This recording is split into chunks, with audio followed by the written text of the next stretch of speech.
ఇప్పుడే జీ5 app download చేయండి. చూడండి మీ ఫేవరెట్ టీవీ షోస్ ఎప్పుడైనా ఎక్కడైనా. కానీ పెద్దయ్య గారు కోప్పడతారేమో అనుకున్నాను. అమ్మాయి గారు ఇంటికెళ్ళాక ఏమైనా అన్నారా?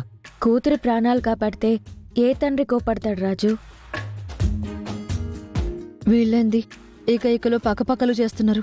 అసలేం జరుగుతుంది?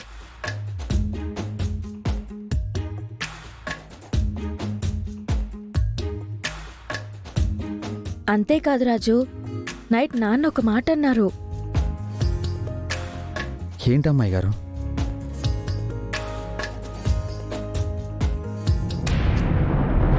సారీ రాజు,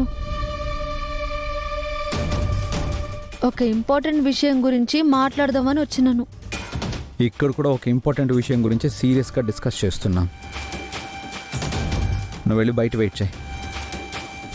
రూపా, నువ్వు ఆ డిజైన్స్ని త్వరగా కంప్లీట్ చేయాలి. ఒక 1 అవర్లో ఇచ్చేయాలి. 1 అవర్లో కంప్లీట్ చేసి మీకు అప్పగిస్తాను సార్.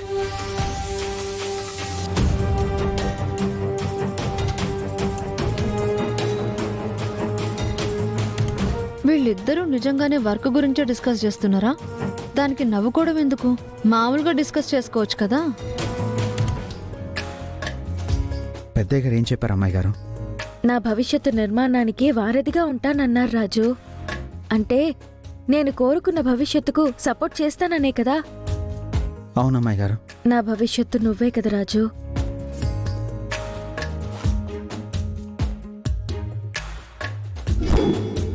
అమ్మాయి గారు, మనం ఒక్కటి కావాలంటే ముందు మనం మన పెద్దవాళ్ళని మార్చాలి. అవును రాజు, అత్తయ్యని కన్విన్స్ చేయడం నీ బాధ్యత, నాన్నని కన్విన్స్ చేయడం నా బాధ్యత. అలాగే అమ్మాయి గారు. వీళ్ళిద్దరు గిట్లుంటే నా మనసేం బాలేదు. వీళ్ళిద్దరి మధ్యలోకి పెద్దయ్య గారినైనా దేవాలి, అత్తనైనా రావాలి. అప్పుడే వీళ్ళని విడదీయొచ్చు. రాజు, నాన్నని కన్విన్స్ చేసే వరకు నేను నీ దగ్గరే పనిచేస్తున్నట్టు ఎట్టి పరిస్థితుల్లో నాన్నకు తెలియకూడదు.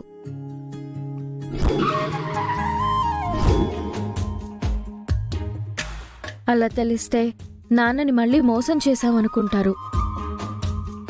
ఇక జన్మలో మనల్ని క్షమించరు. అవునమ్మాయి గారు. ముఖ్యంగా ఆ రేణుక గౌతములతో చాలా జాగ్రత్తగా ఉండాలి.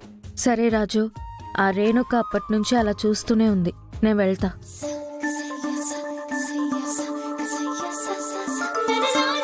అమ్మాయి గారు, అప్పుడప్పుడు ఫైల్స్ తీసుకొని లోపలికి వస్తూ ఉండండి.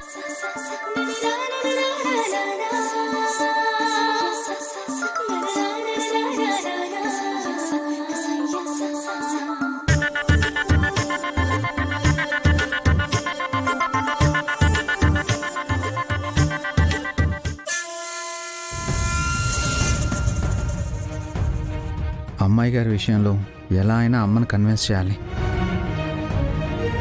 నాన్నని కన్విన్స్ చేస్తే రాజుతో హ్యాపీగా ఉండొచ్చు.